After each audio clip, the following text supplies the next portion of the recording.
నేను ఒక 2000తో ఎస్ నేను ఎస్ఐపి స్టార్ట్ చేస్తాను సార్. చేయొచ్చు ఒక నెలకు 2000 పెడతాను. చేయొచ్చు.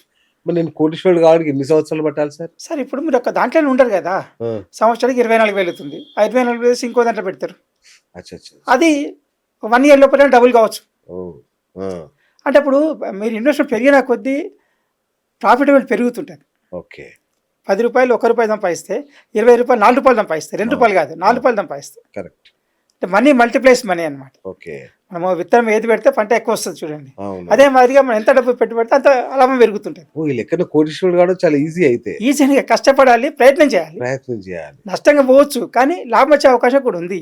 ఓకే. ఆ ప్రయత్నం వదులుకోకూడదు. ప్రయత్నం ఓకే. మాకు నష్టపోతుంది అన్న అదే ఎక్స్పీరియన్స్ నష్ట భయాన్ని ఎట్లా బయటపడాలి? సార్. నష్టభయం అనేది ఎప్పుడూ ఉంటుంది. మీది ప్రతిరోజు నష్టభయం ఉంటుంది. నష్టభయం లేనిది ఎప్పుడు? ఓకే. ప్రతిరోజు నష్టభయం ఉంటుంది. మన రోడ్డు మీద వెళ్తుంటే కూడా యాక్సిడెంట్ భయం ఉంటుంది, అయినా కానీ వెళ్తుంటాం మనం. అవును.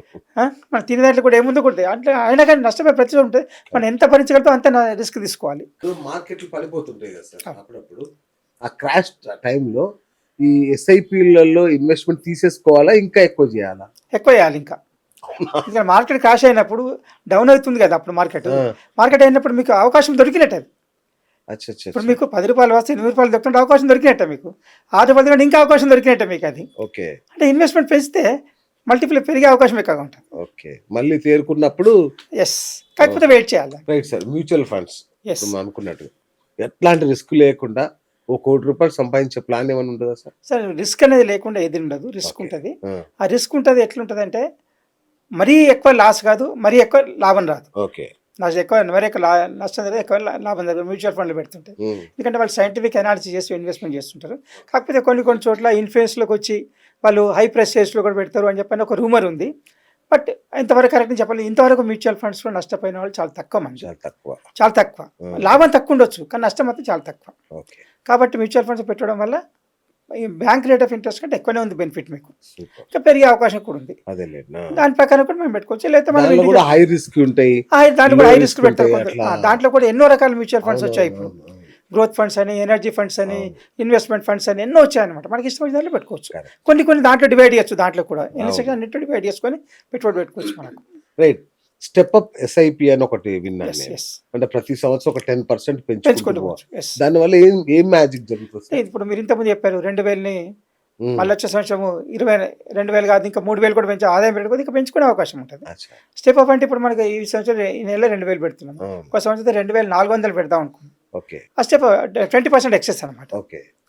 తర్వాత మళ్ళీ ఇంకో 20% ఎక్సెస్ చేసుకోవచ్చు. ఆటోమేటిక్గా మన అకౌంట్కి డైరెక్షన్ ఇచ్చేగానే, ఇన్స్ట్రక్షన్ ఇవ్వగానే ఆటోమేటిక్గా ఎవ్రీ మంత్ డెబిట్ అయిపోతుంటుంది. అచ్చా అచ్చా అచ్చా. ఇవి చాలా వరకు compulsion. Savings is become compulsion. Okay.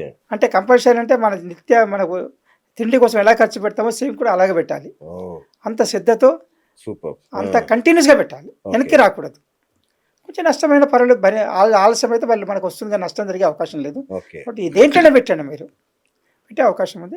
లాభం తక్కువ అవుతుండొచ్చు కానీ కానీ మీ యొక్క వెల్త్ పెరుగుతుంటుంది. Correct. కాన్ఫిడెన్స్ మనకు ఇప్పుడు మన చేతిలో ఏమి లేని దానికి ₹1,00,000 జేబులు ఉన్నందుకు ఇంత ధైర్యం ఉంటుంది. అంతే కదా సార్. అది ఇంపార్టెంట్. అక్కడ ఫస్ట్ సైకాలజికల్ మైండ్ సెట్ పోతుంది.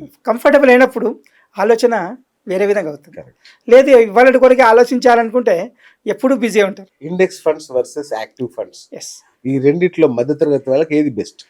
యాక్టివ్ ఫండ్సే బెటర్ ఇండెక్స్ ఫండ్స్ కంటే. ఇండెక్స్ బేస్డ్ అనేది రిస్క్ ఉంటుంది, పెరిగే అవకాశం, తగ్గే అవకాశం ఉంటుంది. పెరుగుతుంది కానీ కొంచెం పెరుగుతుంటుంది. యాక్టివ్ ఫండ్స్లో అయితే మంచిగా పెరిగే అవకాశం, గ్రాడ్యువల్గా పెరుగుతుంది, సాలిడ్ కన్సాలిడేషన్గా పెరుగుతుంది. గ్రాఫ్ ఇలా పెరుగుతుంది, ఓకే. ఇలా కాదు ఇలా కాదు, రైట్. సూపర్. గ్రాఫ్ పెరిగే అవకాశం ఎక్కువ ఉంటాయి. కాబట్టి మనకు యాక్టివ్ ఫండ్స్ కంటే బెటర్. Okay sir. చేతిలో ₹1,00,000 లేని ఒక మనిషి రియల్ ఎస్టేట్ రంగంలోకి అడుగు పెట్టొచ్చా? ఇప్పుడు రియల్ ఎస్టేట్ ఇన్వెస్ట్మెంట్ ఫండ్స్ వచ్చాయి, దాంట్లో పెట్టండి. ₹1,000 పెట్టుకోవచ్చు. సిప్ ద్వారా 2,000 పెట్టుకోవచ్చు. 3 నెలకి పెట్టుకోవచ్చు. అచ్చా. దాంట్లో రియల్ ఎస్టేట్ ఇన్వెస్ట్మెంట్కి వెళ్ళిపోతుంది. దాంట్లో ఫండ్స్ పెట్టుకోవచ్చు. ఇన్ఫ్రాస్ట్రక్చర్ ఫండ్స్ వచ్చాయి, అది కూడా రియల్ ఎస్టేట్, దాంట్లో పెట్టచ్చు. ఇంకా కొత్త మార్కెట్ ఏంటంటే godown, warehousing, the best opportunity. ఇప్పుడు వేర్ హౌసింగ్ కార్పొరేషన్స్లో కూడా చాలా డిమాండ్ ఉంది ఇన్వెస్ట్మెంట్ కొరకు. దాంట్లో ఇన్వెస్ట్మెంట్ చేయొచ్చు. వేర్ హౌసింగ్, అది వేర్ హౌసింగ్ సెక్టర్లో పెట్టచ్చు. ఇన్ఫ్రాస్ట్రక్చర్, రైల్వేస్, రోడ్స్, ఇవన్నిట్లో కూడా మన అవకాశాలు ఉన్నాయి. దేంట్లోనే పెట్టుకోవచ్చు మనకి ఇన్వెస్ట్మెంట్. ఇప్పుడు ఇంతకుముందు తెలిసేది కాదు, మనకు తెలిసినే పెట్టుకోండి. ఇప్పుడు అట్లా కాదు, కళ్ళు మూసుకొని దేంట్లో పెట్టినా కానీ రిస్క్ తక్కువ. ఊరి చివరిలో భూమి కొనాలా, లేకపోతే సిటీ అవుట్స్కట్స్లో ఏదన్నా వెంచర్లో ప్లాట్ కొనాలా? ఏది తొందరగా డబ్బులు అవుతుంది, ఏది సేఫ్? మీకు వ్యవసాయం చేసే లేకపోతే సిటీలో కొనండి, అచ్చా, వ్యవసాయం చేయాలనుకుంటే ఊర్లో కొనండి. ఓకే.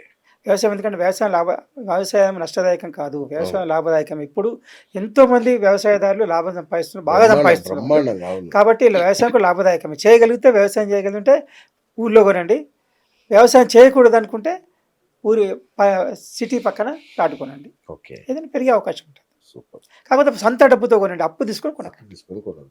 దాని మీద ఎందుకంటే దాని మీద ఆదాయం రాదు, కానీ మీరు మాత్రం వడ్డీలు కట్టాలంటే మళ్ళీ నష్టపోయే అవకాశం ఉంది. రైట్ సార్, హోమ్ లోన్ అనేది అసెటా లయబిలిటీయా? దీనివల్ల Home loan- పేదవాళ్ళు అవుతాం మనం? చెప్తానండి. ఇప్పుడు మీకు హోమ్ లోన్ అనేది 50 లక్షలు కొంటారు, అవును. 80 లక్షలు వాల్యుయేషన్ పెంచి 60 లక్షలు లోన్ తీసుకోనుకోండి, అది లైబిలిటీ అవుతుంది. ఓకే, అలా కాకుండా 50 లక్షలు 30 లక్షలు లోన్ తీసుకొని 20 లక్షలు సొంత కంట్రిబ్యూట్ చేసుకుంటే అది ఎసెట్ అవుతుంది. పర్ఫెక్ట్. కాబట్టి మీకు మీ సొంత డబ్బు ఎంత ఉందనే చూడండి. అక్కడ మీ సొంత డబ్బులు 50% కంటే ఎక్కువ మీ సొంత డబ్బు ఉంటేనే బెటర్ హోమ్ లోన్కి వెళ్ళినప్పుడు. ఇవ్వలేకపోతే నెక్స్ట్ ఒక 2 years అవుతా కొనండి, అర్జెంట్ ఏముంది. ఇప్పుడే కొనాలని ఏం తొందర లేదు, ధరలు పెరిగితే ఎప్పటికైనా పెరుగుతుంది, అప్పటికి కూడా దొరుకుతాయి, దొరికైన అవకాశం సమస్య లేదు. మీరు ఒక 5 సంవత్సరాలు చూస్తే ఇప్పుడు రేట్ డబ్బులైనా అదైనా సేమ్ అవుతుంది మీకు. కానీ మన డబ్బులు లేకుండా కొనడం మాత్రం ఎట్టి పరిస్థితుల్లో మొత్తం అప్పు తీసుకోకుండా మాత్రం 50% ఎక్కువ తీసుకోవడం మాత్రం ఖచ్చితంగా ఫైనాన్షియల్ ప్రాబ్లం వచ్చే అవకాశం ఉంది. దాంతోపాటు ఎన్నో మానసిక సమస్యలు, ఆర్థిక సమస్యలు, ఎన్నో సమస్యలు వచ్చే అవకాశం ఉంటుంది. సార్ ఇంకోటి, ఈఎంఐతో ఇల్లు కొనుక్కోవడం బెటరా, సిప్ వేసుకొని ఓ 15 సంవత్సరాలు డబ్బు దాచుకొని ఆ తర్వాత కొనుక్కోవడం బెటరా? సరే, ఈఎంఐతో ఇల్లు కొనడం బెటరే. ఎప్పుడంటే మీరు ఆల్రెడీ అద్దె ఇంట్లో ఉంటున్నారు, రెంట్కి ఇస్తున్నారు, రెంట్ ఒక 50,000 ఇస్తున్నారు రెంట్, మీరు ఇంకో ₹1,00,000 ఇన్స్టాల్మెంట్ వచ్చినా ఈఎంఐతో కొనుక్కుంటే పర్వాలేదు. కానీ మీరు 50,000 రెంట్ ఇప్పుడు రెంట్ ఇస్తున్నారు, 2,00,000 ఇన్స్టాల్మెంట్ పెట్టుకుని అనుకోండి, అది ప్రాబ్లం అవుతుంది, ఫైనాన్షియల్ ప్రాబ్లం అవుతుంది. అదే అలా కాకుండా మీరు 15 సంవత్సరాల తర్వాత సిప్లో పెట్టి కొందాం అనుకుంటే అప్పటి ధరలు పెరిగిపోతాయి, అప్పటి ధరలు పెరిగిపోతాయి. కాబట్టి ఇప్పుడు ఇన్వెస్ట్మెంట్ మొదటి సిద్ధాంతం ఏంటంటే క్యాచ్ ది యంగ్. చిన్నగా ఉన్నప్పుడే, తక్కువ ధర ఉన్నప్పుడే కొనాలి. ఫస్ట్ కాన్సెప్ట్ అది, క్యాచ్ ది యంగ్. అది అప్పుడు తక్కువ ధర ఉన్నప్పుడే కొనాలి, పెట్టుకుంటే ఎప్పటికైనా ధర వచ్చే అవకాశం ఉంటుంది. మనం తక్కువ ధర ఉన్నది ఫస్ట్ రాసిన టార్గెట్ తక్కువ ధర ఏది ఉందని. తక్కువ ధరలో ఏది ఉంది? సపోజ్ మనం ₹100 మార్కెట్లో ₹100 ఉంది, మనకి ₹80 దొరుకుతుంది, తక్కువ ధరనే. ఇంకా 50 కొన్ని చోట్ల 50 దొరుకుతాయి, అవి ఇంకా తక్కువ ధరనే. అలాంటి మార్కెట్ సర్చ్ చేయాలి. ప్రతి చోట అవకాశం ఉంటుంది. రైట్. మరి ఒక్కళ్ళు లేకపోతే 3 కలిసి కూడా కొనవచ్చు. ఇంకొకటి సార్, రియల్ ఎస్టేట్లో ఈ ఫ్రాక్షనల్ ఓనర్షిప్ అంటే ఏంటి సార్? ఈ ఫ్రాక్షనల్ ఓనర్షిప్ అంటే ఇప్పుడు ఒక పెద్ద బిల్డింగ్ ఉంది, కమర్షియల్ ప్రాపర్టీ ఉంది, 50 మంది కలిసి కొంటారు. 50 మంది కలిసి డెవలప్మెంట్ చేస్తారు, కన్స్ట్రక్షన్ చేస్తారు, రెంట్కి ఇస్తారు. 50 మంది డివైడ్ చేసుకుంటారు దాన్ని. 1/50 షేర్ అని ఉంటుంది. ఏ 50 షేరో తెలియదు, కానీ 1/50 మొత్తం రైట్ ఉంటుంది. అది ఫ్రాక్షన్ ఓనర్షిప్, లీగల్గా టైటిల్ డీడ్ ఉంటుంది మీ పేరు మీద, అది అలా అవుతుంది. మంచిదేనా అట్లా చేయడం? మంచిదే, కానీ 50 మంది కలిసి ఉండాలి, ఒక విధంగా ఆలోచన ఉండాలి, ఒక విధంగా. కొందరు అమ్మేస్తామంటారు, కొందరు ఇది చేస్తామంటారు, కొందరు ఈ విధంగా వీళ్ళకి రెంట్కి ఇవ్వద్దు, ఇంకోళ్ళకి ఇద్దామంటారు. డిస్ప్యూట్స్ డిఫరెన్స్ వచ్చే అవకాశం ఉంటుంది ఫ్రాక్షన్ ఓనర్షిప్ అయితే. అదే ఇప్పుడు మీరు ఇంకా మిగతా ఆల్టర్నేటివ్ ఉంది, దాంట్లో ఉన్నారనుకోండి, ఒక ఫండ్లు పెట్టేసి దాంట్లో పెట్టేసి ఆ ఫండ్ దాంట్లో ఇన్వెస్ట్మెంట్ చేసిన అనుకోండి, మీకు ఫండ్తోనే సంబంధం ఉంటుంది, ఆ ప్రాపర్టీతో సంబంధం ఉండదు. సో అలా చేయడం బెటర్ అంటారు. మనకు తక్కువ ఇన్వెస్ట్మెంట్ ఉన్నప్పుడు ఆల్టర్నేటివ్కి వెళ్ళాలి. మనం ఒక 20% కానీ 30% కానీ ఇన్వెస్ట్మెంట్ చేయగలుగుతాం ప్రాపర్టీలు అనుకుంటే ఫ్రాక్షన్ షేరింగ్కి వెళ్ళినా పర్వాలేదు. అంటే మినిమం 25% మన షేర్ ఉండాలి. ఉంటే మనకు పవర్ ఉంటే, అధికారం ఉంటుంది, మనకి తెలియకుండా ఏం చేయకపోయే అవకాశం ఉంటుంది, నిర్ణయం తీసుకునే అవకాశం.